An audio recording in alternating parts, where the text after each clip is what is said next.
Welcome to the Secret Underground Laboratory Recovery and Salvage, where rude mechanicals do magic.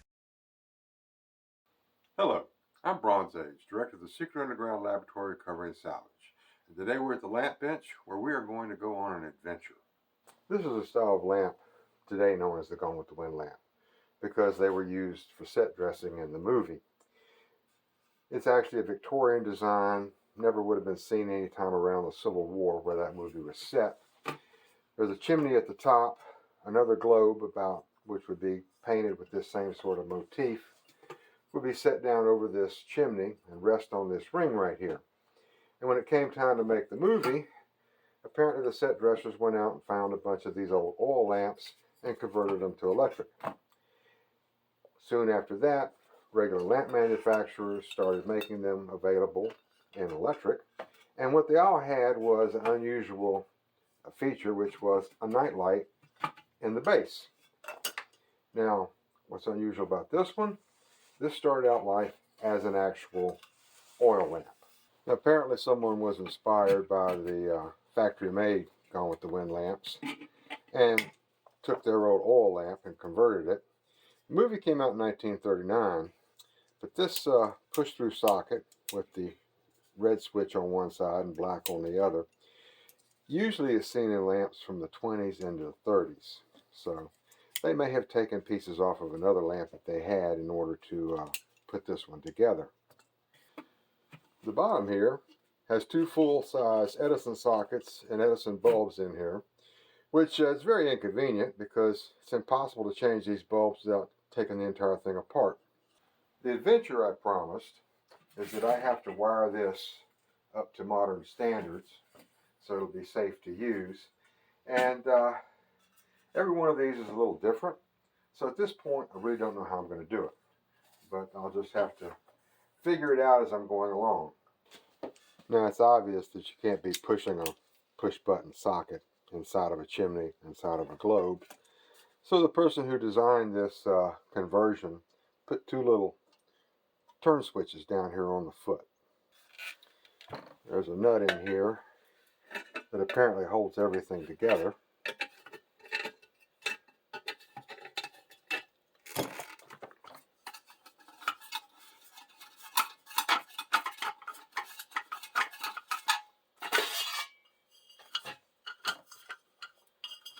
And this is how you change the light bulbs, because that's the only way you're going to get them out.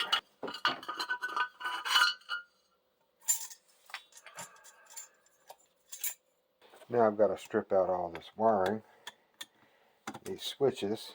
One thing I noticed is this strap that the two sockets are mounted to has been welded to that screw that holds the whole thing together, which is kind of unusual in these sorts of things. Indicates the person who made this had resources that probably a little bit above your basement or garage handyman.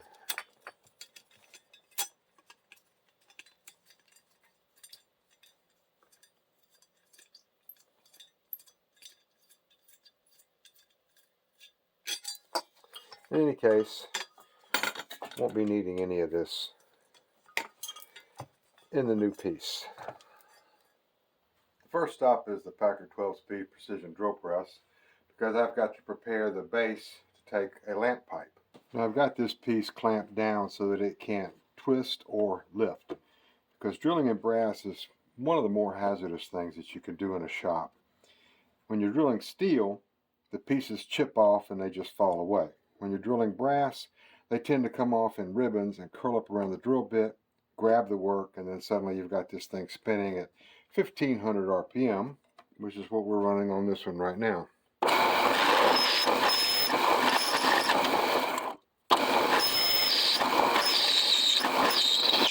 Well, that was sort of a surprise, because it turns out it's not brass, it's cast iron. But my confusion is understandable, because on here, although it probably doesn't show up on the camera, we have got the P, L, and B company. And that stands for Pittsburgh Lamp and Brass Company. There's no mention of steel at all.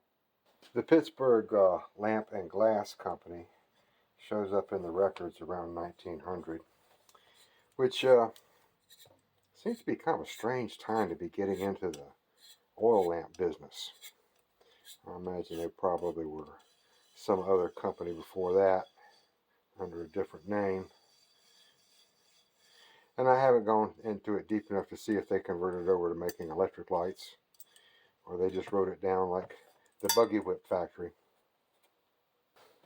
A few design decisions have to be made. As I said before, I'm kind of making this up as I go along.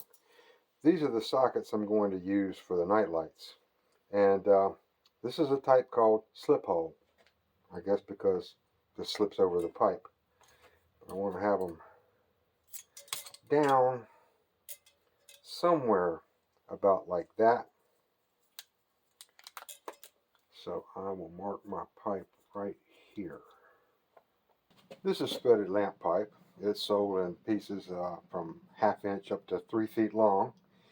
And very difficult to clamp in a vise without breaking it. So I've got a shop-made tool, which started out as one of these couplers, threaded on the inside. And it will hold the pipe in place without damaging the threads while I saw it off.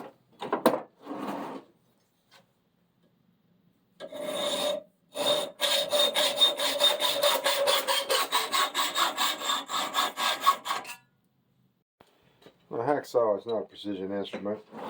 It doesn't leave a very nice end. So before I go any further, I'm going to take this piece of pipe and first pull it down the file to get all those little jagged pieces and get the end fairly flat. Then I turn it at an angle and rotate it. And that'll give me a bevel on the end so that I can thread it without it snagging on anything. All threaded fasteners get a dose of blue thread lock. And for extra assurance, I've got a nut on here to act as a lock. When that blue thread lock sets up, it will be very difficult to get this off, although it will come off with normal hand tools. They make another variety of it that is red, but if you use that, you'll have to actually apply heat to get it loose. Put another nut up here. Now, it is optimistic of me to be locking these threads when I'm still in the mock-up stage, but I have faith. I think this is all going to work out.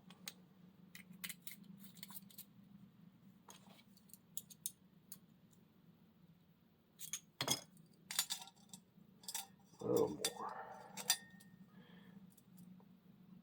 My bulb should be relatively accessible.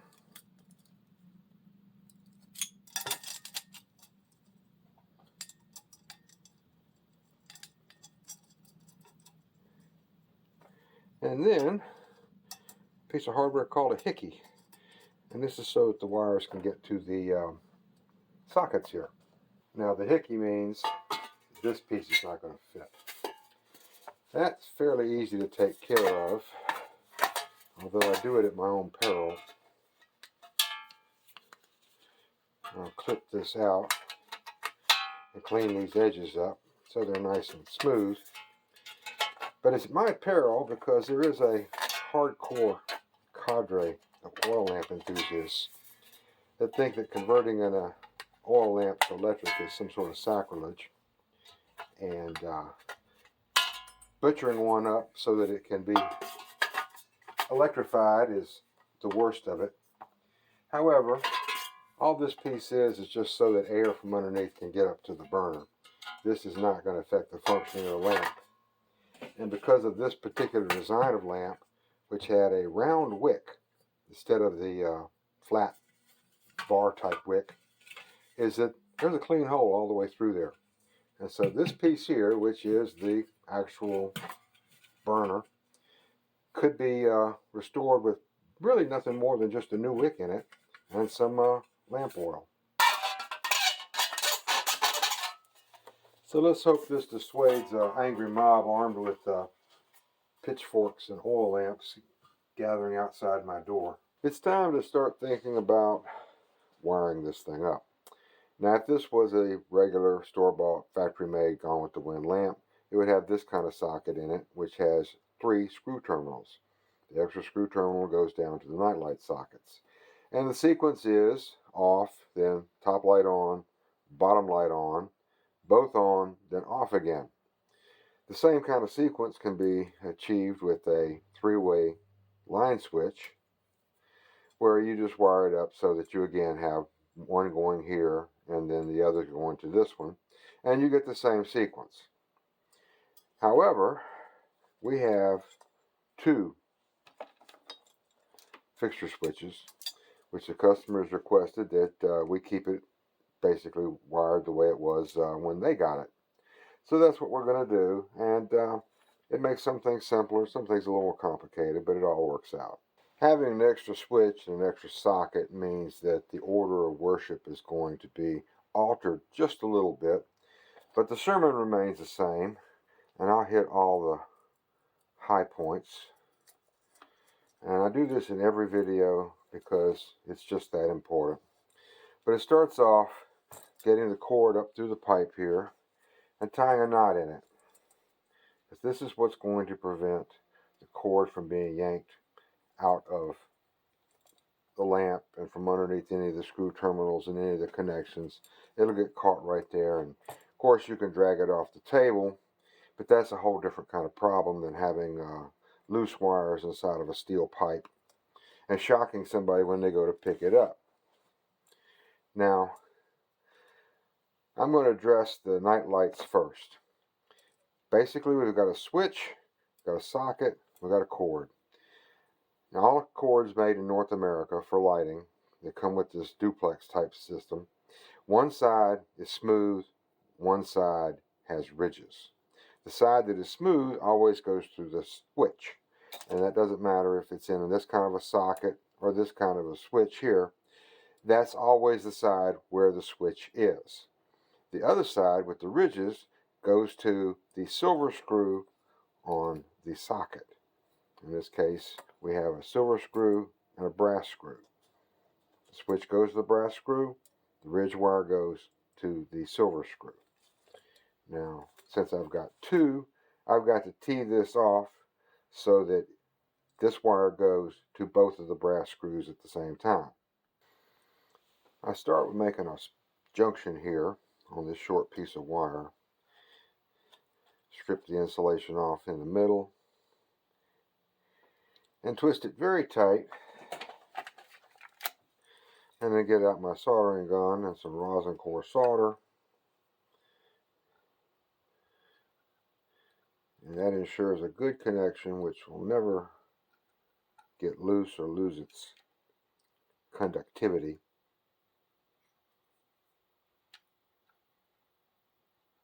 And I want to make sure the solder soaks all the way through. Now, to seal this, I use a piece of shrink tubing, which is a peculiar plastic that shrinks when you heat it. Hit it with my little mini torch here, and that'll draw down tight. Now, the next point on the sermon is that lamp wire is made of many strands, multi-stranded wire, and that's so that it won't kink or take a set. You can roll it up and then straighten it back out again. But the National Electrical Code dictates that stranded wire cannot be put under screw terminals. So to cure that problem, we tin the wires. And that basically means a little drop of solder on the tip of each wire. Turns all those many wires into one. And I can put it under a screw terminal and tighten it down without worrying about the wires splaying out and getting loose and getting hot and creating all kinds of problems.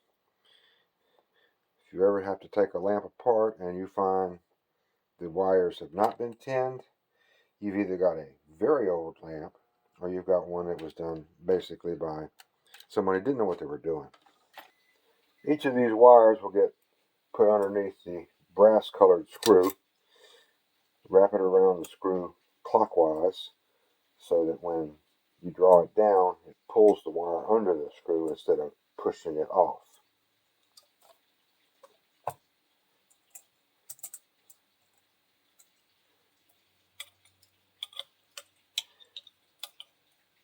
Same thing on this side.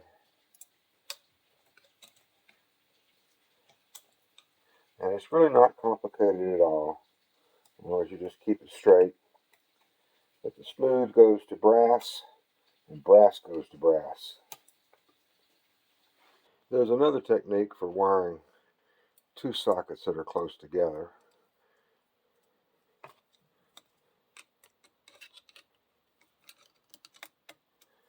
Get that down in there. And just take this piece that I've skinned back bare and pull it around the screw.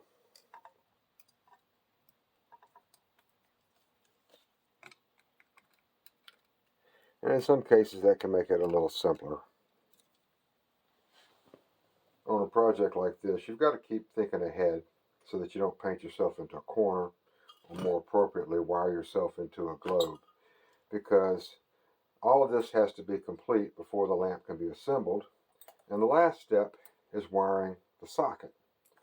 So I've got to run this wire down the pipe and get all the connections made before I can start assembling it. Now it looks like spaghetti, but it's actually quite simple. The ridged wire goes to the shell on all the sockets. And so we connect all the ridged wires together in one junction. Get them all twisted together. On the switch side, the smooth cord goes to a lead from each of the switches, and then the one for the top light goes to the smooth side. It goes up to the top bulb. Now these get soldered and shrink wrapped, and in connections with this many wires, you want to make sure that you get a good penetration of the solder all the way through. Oil lamp to electric conversions have a fairly poor image in the antique business, mainly because so few of them are really done well. And the reason for that is oil lamps are made of very light sheet brass, not a lot of structural strength, and of course oil lamps don't need it. But the problem is that when you go to try and tighten it down to make it into electric light, this stuff bends. It just crushes and you can't get it tight.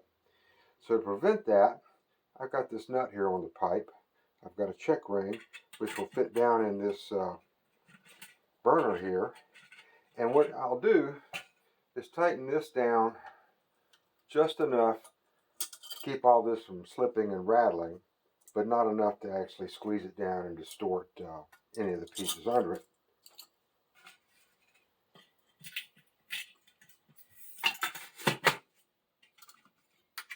Turn this around.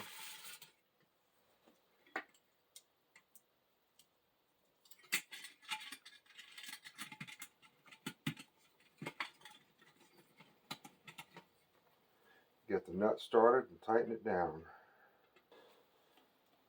Now the Hickey needs a backup nut, or else it'll never get tight.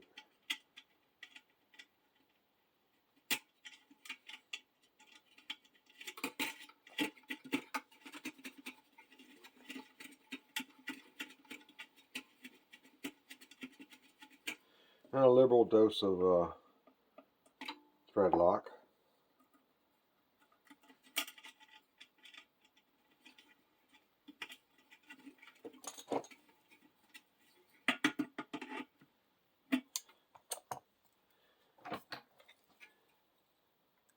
And the Hickey socket has the same brass and silver screw we see on all the other sockets.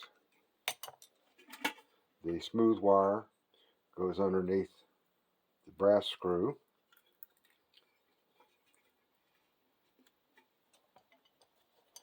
And the ridged wire goes under the silver screw. All the same stuff.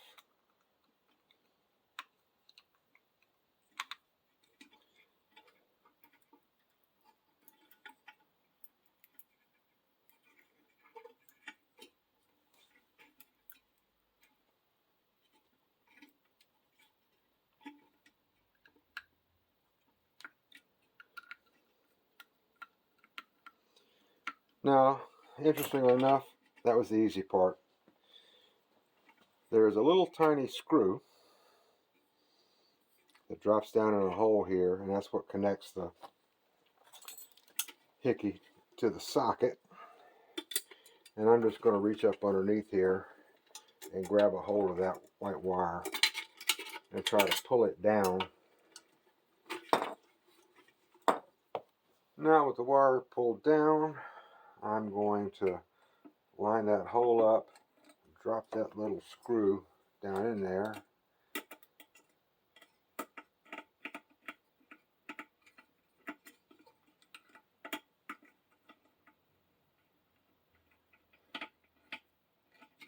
And there we go. One of the issues with the original setup was it was basically impossible to change the bulbs in the nightlight. Now it's entirely possible to put these bulbs in by hand, but just to make it a little easier, the customer is going to get this piece of vinyl tubing.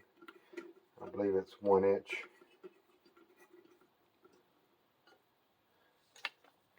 And that will make short work of changing the bulbs.